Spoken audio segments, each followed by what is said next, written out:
You know what it is. The man from the Meadowlands, the Big Mitch, the Big Fish from 89106. And don't act like you don't know. Salute to the 030. You already know what it is. Vegas Chronicles, man. The big homie. Don't act like you don't know me. Our hood. I wish you would. Now today, somebody asked me a question. I'm still waiting on somebody to answer mine. I asked you where 369 come from. It's been like quiet on the set, but everybody know history though, right? But I asked, didn't I put it out there? I said who started and where did 369 come from? You can hear roaches breathing around here, huh? Yeah, because don't nobody know, ain't nobody saying nothing. You know what I mean? For real. Shout out always to the homie B Mac Adams. Shout out to the family Abdul down there in the north from Kim folks, man. Y'all stay so support me. Shout out to Brandon, you know what I'm saying? Johnson and his twin. Them the break babies, you know what I'm saying? They always support me, baby gangster. Everybody that's supporting, me, shouts out, man. And there's a lot of undercover hate, and I don't even address that because one thing about me, I don't chase people with cameras and put cameras in people's face and try to use other people's to be relevant. What you see is this ugly mug, and I give you history. You know what I'm saying? I ain't never took orders. And one thing for sure, don't get it twisted before we continue this. Can't nobody, when I was playing this game, that's a little homie of mine, ever look upon me as like, just because you older than me, I'm your big homie because I didn't put in this much work. See, I'm one of them dudes that they know. All my, my little bros know that when they look at me, I'm big bros. They know my work. Ain't now one of them go ever say, yeah, you the big homie, but you the big little homie. Some of y'all got that syndrome. I just don't. It's some big homies that's older than me that I consider my little bros. I'm just keeping it real. Especially when it comes to putting in this work. And that's just keeping it a 100, man. It's some older heads, man, that ain't done nothing, that got more reputation of smoking crack than they do of putting in work. And you know how that go. If you was out there, really putting your life on the line and putting it in, and you elevated yourself to a certain stature, you know what I'm saying? All my little brodies know that they my little brodies. Period. Though none of them look at me as, yeah, you older than me, but yeah, when it comes to this game, you the little homie. Don't none of them look at me like that. I promise you that. But anyway, somebody asked me about the Love Posse. Well, I'm gonna tell you something. The Love Posse. I grew up with those guys. James, Lavelle, Robbie, Scotty, all of them. I grew up with all of them. I'm gonna tell you something. The Love Posse, they come around after the 40 Boys. The 40 Boys who didn't gangbang. The 40 Boys did not gangbang. Bob Green, my cousin Phil, Joseph, and all them, they did not gangbang. I know all the original 40 Boys. And when they walked around and how they looked when they walked around, they wasn't about no banging or nothing. They was about drinking 40s and knocking females, But see, that separated them from the Love Posse. Because when the Love Posse come around, I give them, they could tell their story better than me, but I'll just say around 88, 89-ish. I say 88, 89-ish. They might say 89, they might say 88, 89-ish. Somewhere up in there. But they really, they about like the 40 Boys. They was about women. That's why they got love in their name, like One Love, True Love, Fly Love. You know what I'm saying? All that. They all got love in their name. But one thing that separated them from the 40 blocks is that the Love Posse will get active. They just chose to, Scotty, rest in peace. Now, to me, that was the lunatic. Scotty was a fool. Ever since we was a little kid, Scotty was a fool, boy. I remember him and Robbie had this song, and they used to be rapping, and they probably don't remember that. This when rapping Duke was all da ha da. I remember they had a song. It was called I don't know. Scotty be rapping, and every time Scotty would say something, Robbie go a Maybelline. Hey, it's hey y'all remember that? And Scotty had the little rap song about him getting RPC'd up out of school. He was cold when it came to that flowing game, man. Scotty can flow, man. That boy was natural talent, but Scotty was crazy. Scotty get with the business. Scotty was with the business. The Love Posse was with the business, and they showed that, especially when in the war with the '60s. The Love Posse would get active, and but one thing about them, like when the Gerson is big, and you had, gangbangers who ran with gangbangers. I ran with the worst of the worst, But then you had the dope dealers who ran with the dope dealers, the dudes that sold, did what they did, the hustlers. And you had the dudes that just didn't do nothing, just walked around all day wearing green, just want to hit something and drink something, ain't about nothing, but just there. You know what I mean? And then you had, you had dudes that was athletes. They from the G's, but they up on that basketball court. They not in the streets. You know what I mean? And then you had dudes like Louie, Big Louie. Big Louie, man, listen. I gotta say this. Look, it's me, Big Louie, and he had a cat that had this gray Cadillac, right? And me and Big Louie, then we over there in Valley View. You know what I'm saying? Down there over there on the end where stuff used to stay. We down in that area. Somebody threw a house party up over there. So we down there and we kicking it. You know what I'm saying? It's the View. My family from the View. Mackie and all them, Mackie Allen. It's cool. You know what I'm saying? I'm thinking it's cool. So I ain't know Big Louie can dance like this. Look, Big Louie up in there killing it. Louie big. Y'all remember Big Louie? Man, Big Louie was in there killing it like Heavy D. Louie was in there killing that, man. Hitting it on him. And I'm sitting there like, oh. But look, the whole time he in there killing it, he got the girls on the dance floor. Big Louie killing it. So, he got me, I done came up on my gangsters on, and I'm like, I'm on that spectating too. Big Looney them from Valley View. Y'all remember Big Looney? Big Looney them from Valley View them come up in there. Him and with some dude with a patch on his eye, and some other cats come up in there. Now, me and Big Looney always had this like hate type relationship. You know what I'm saying? It's cool when when we locked up, we cool. But when we on the streets, we funk, and that's crazy. When we locked up, it ain't no beef. But when we on the streets, it's mugging and then we tripping. I never understood that. But anyway, Louie in there killing it. Man, them Valley Views came up and all you seen was Laker jackets and all kind of stuff coming up in there. And I see this one dude, and Big Looney, his bottom teeth was weird, and he tall. So he one of the first dudes come through the door with a tank top on and a bright purple rag, right? So I'm like, I ain't doing this no more. I'm like, I know that's Looney. Then some dude come in there with a patch on his eye. I don't know who the hell that was. And then some old cats come up in there, right? So we like, what the? Louie, he ain't paying no attention. Louie hitting it on the floor. I'm not doing this no more. I'm paying attention to all this purple coming through the door like grape streets. I'm like, what the hell? And look, I guess they jealous because they act like they wasn't tripping at first, but they see Louie hitting it, and I'm looking at them, and me and Louie looking at each other, and Louie throw up Valley View at me, and I wanted to say I threw up a K like, look at this Gerson. No, I ain't do all that.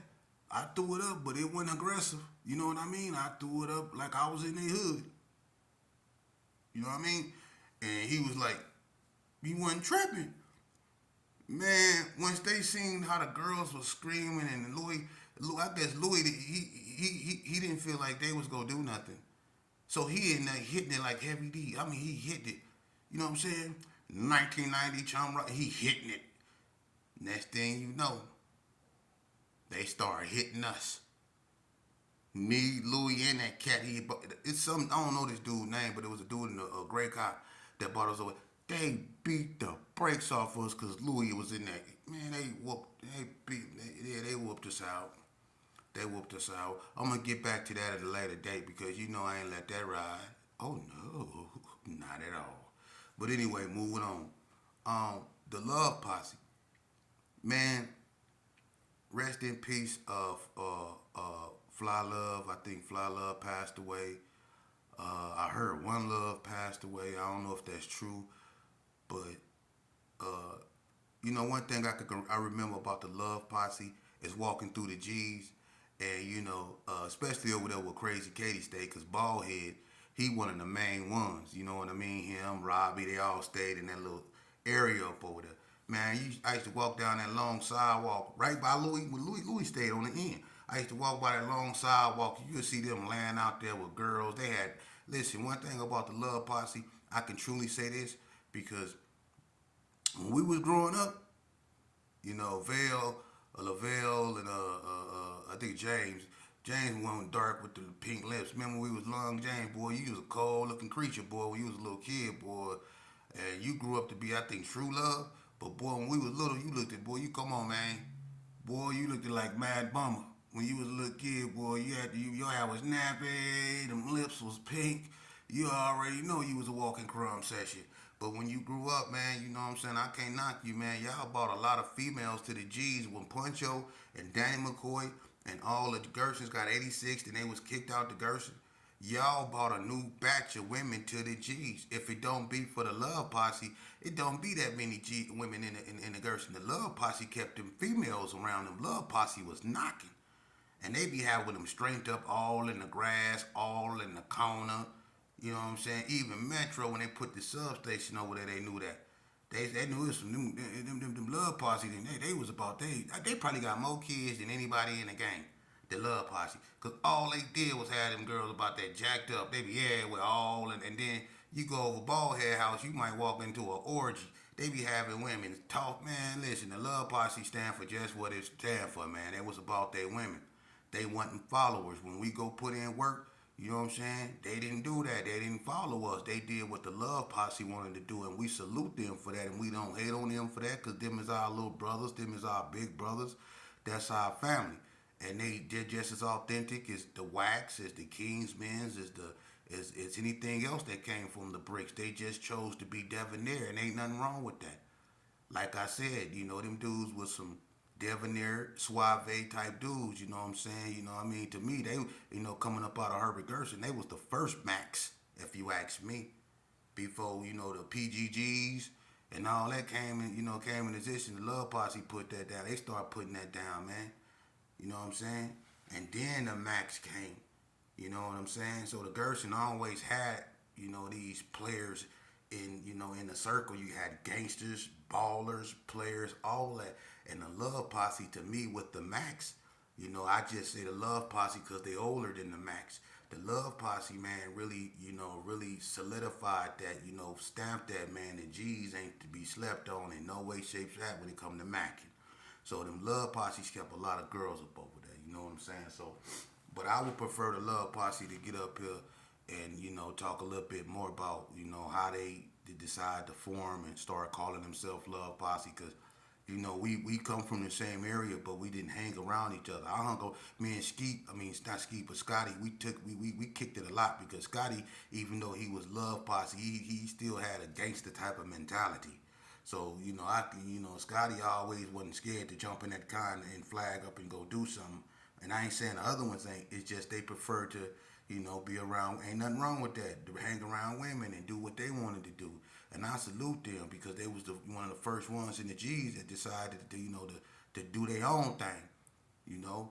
And I salute them for that. Much love to the Love Posse, you know. And a lot of them then moved on and got their kids. But the Love Posse, they just as authentic as anything that ever came up out of Herbie Gerson. You know what I mean? And that's real spill. You know, but you know one thing I wanted to talk to y'all about today, man, and I'm gonna be in all honesty, man. If anybody wanna go live and talk about their history, I'm all for it on a positive nature. My intentions is to bring exposure to Las Vegas and not just the Strip. The Strip didn't have enough exposure, and it's people, other people that can get them exposure. But what they don't want to give exposure to is what happened on the dark side of Vegas, on the other side of the Strip. You know what I'm saying? In the historical black community and in Northtown. You know, and I'm not gonna even forget. You can never forget 28th Street on the east. You know what I mean? Respect to the 2-8, the VTEs on the east. You know what I mean? So my thing is, I'm bringing exposure to that, not fake exposure that Paps tried to bring. Excuse me, I'm allergies, but real, authentic Vegas history, and there's other people, young and older, because when it comes to squad and wood, fatigue soldiers, and all that, somebody else got to pick it up from there because I had no part of that. But I understand that when it come to that, the first form of, that type of click banging, to me was the Wicked Style Players. The Wicked Style Players supersedes the wood and the squad and all that, and they was one of the first really integrated gangs. You know what I'm saying? The Wicked Style Players, you had dudes from every neighborhood that was a Wicked Style player. You know what I'm saying?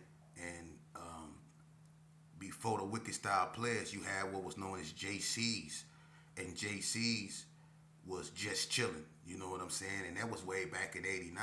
You know what I'm saying? So you had cliques and the JCs. You know what I'm saying? And that was Goof, Kobe, and a few more individuals from Paru Turf and stuff like that. They was just chilling. They was about women. You had people that did that. That was Vegas, man. And so what I'm trying to do is just spit straight, authentic Vegas history. The Burgundy Square Parus, Paul Syndergaard and Smooth P them. People need to talk about them. You know what I mean? And they need to bring their history to the forefront. The War Babies, Bo Jurgens and all them. They need to bring their history to the forefront. The State Boys, you know what I'm saying? They need to bring their history to the forefront. Because a lot of people don't even know, and I said this in one of my videos, a lot of people don't even know. Like, I want to know, when did the State Boys start rocking? Can anybody tell me this? Here's another question.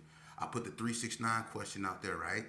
Okay, can somebody help me out with this? This is Vegas history. A question. Can anybody tell me where and when did Regal Estates start rocking the Blue Bunny? Any real State Boy know that the Regal Estates used to rock the Blue Bunny, Playboy Bunny? So do anybody know when Regal Estates started rocking the Playboy Bunny? And the same question goes for the PBs. When did the PBs start rocking the Playboy Bunny? You see? That's Vegas history. Where did the Playboy Bunny insignia come from with the PBs? And where did the blue Playboy Bunny insignia come with Regal Estates? I want to know when and where that happened. And who actually had the bunny first. Because Regal Estates is old. So I just want to know, and I'm not saying nothing. Also, I'm going to stir the pot even more. Now, I'm going to see if y'all really know Vegas history. Who was the orchestrator and who came up with the concepts of bringing all the gangs, let's just say when it was Crip Against Blood, and who was responsible for trying to bring all the, I guess, Crip gangs together and under one banner and call it International Crip Mafia? Y'all remember that? Y'all remember that meeting in Carry Arms? With all the gangs except the 60s. Because the Donnas in the 60s was really tripping, so the 60s didn't come. But all the gangs, especially in the North, they came and they was in Carry Arms and they was trying to start an International Crip Mafia. Y'all remember that? Now, can somebody tell me who was the orchestrator of that and who was doing all the talking? And when did that occur? What year was that? Now, these is questions I'm asking y'all. So you can participate. So y'all won't say, I think I know everything. I'm asking you. See? Vegas history. We let other people chronicleize what we went to prison and died for. Unacceptable. Like me telling how the West Coast Bloods come out, I shouldn't do that. That's their story. They can tell that better than me. Or Hollywood. Where did the number 004 come from? When did Hollywood start saying 004? What does that mean? What does it symbolize? What does 004 mean? You know? And where did the term 347 come from? Who came up with those numbers?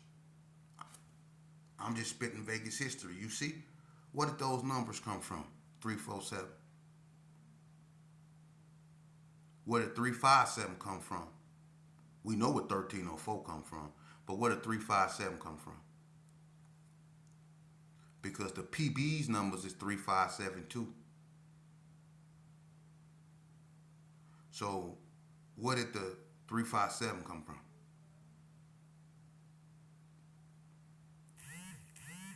See, these is the questions I want. That's Vegas history. You know what I mean? And another thing, you know, we need to. A lot of people don't understand what's really going on, man. I'm gonna be honest with you, man. I'm gonna continue to do this, just like when I was bad, and y'all used to tell me, y'all used to ask me, do I get tired of gang banging? And I used to get on y'all nerves so bad. It was like when I got locked up, it was like y'all was, God damn, finally we can get some rest. Y'all remember that when I used to get locked up? But then when I come back, see, I'm gonna push the line in the same way for positivity. I truly believe that these youth is worth saving. Y'all probably don't. Y'all probably think what I'm saying is all just a bunch of gibberish, and that's cool too, cause I like doubters. You fuel my fire. Yeah, I have a pet peeve. I like proving people wrong. So I don't care how bad the mess have gotten. I was one of the ones that created it. I'm obligated to get in it, no matter how gooey, nasty, or whatever filth it is. It's mine, and it's a part of me, and it's something that I have to help get rid of. I helped started it, so I'm not scared to sit down with the roughest of youngsters, the most kill of them all, and give them real, true history and my attention, because all they want to do is be heard, acknowledged. That's all they want, man. Do y'all even take the time to talk to these youngsters, not on no gangster stuff, but as a elder talking to a youth? Did y'all ever realize that when you take this ebonic bull crap and this gang slang lingo crap out of it, and you just address these youngsters as they are, flowers? If you ever realize that and you start doing that, you will get a better reaction than what we've been getting, and you will get a lot more of their attention. If people, one of the things that people used to do when I was young was try to talk to me. And the ones that I listened to was the ones that acknowledged that, hey, I ain't gonna point out nothing. I already know. But I just want you to know this, youngster. When you ready to talk, I'm here. I understand. I know the homies is leaving and you want to be with them. I understand that. But when you get tired of that, God willing, I'm going to be here. Because it's another way, man. You don't have to go to prison to become a man. That's not a rite of passage. That's not what your mama raised you to do. Your mama raised you to go to school, get your education, and to have your family. And to be the best that you can be, because you're your parents' greatest accomplishment. They didn't raise you to go to the penitentiary and become a penitentiary scholar. They didn't raise you for that. That's like taking an animal and teaching them tricks and rewarding them with something. No, they didn't raise you for that. Your ancestors didn't go through what they went through to give you the liberties that you got. For you to just give up to run with a gang and to become everything they fought against. Don't you know that's what we have become? Everything that our ancestors have fought against. If they were here right now, they would not recognize us. If we were standing next to the Klan, they wouldn't know the difference. For real. Because our behavior not only emanates the Klan, it's worse than the Klan. We the worst of the Klan. We are self-racist. We can't talk to one another, uplift one another, be brothers to one another, help one another. We can't do that because we so far gone in hatred and engulfed in selfishness and self-serving bullcrap, man. This lifestyle, this thuggery, this rebelliousness, man, it's got to be contained. For real. A new narrative has got to be pushed, man. And it's got to be one of self-corrections, self-analyzation, introspection. We have to start looking within ourselves. We have to start looking at ourselves, at our actions, at our behavior, at our conditions, and stop blaming them on other people and stop putting them on other people. When you go do a drive-by or when you point your gun at another little black boy, it ain't that white man's fault. It's your goddamn fault. Well, the white man make the guns. Well, he didn't make them and gave them to you. You went and got that. He didn't tell you to go get it. You chose to go get it. It can't always be their fault. You go have to accept responsibility some point in your life, man. Just because a gun is there, that don't mean that you pick it up and go do something with it. Hell, it's a whole bunch of things that y'all know that shine and y'all know it's full of money. Like, and y'all won't dare touch it because you know the consequences. But you'll take chances on yourself. And that's a damn shame. Little black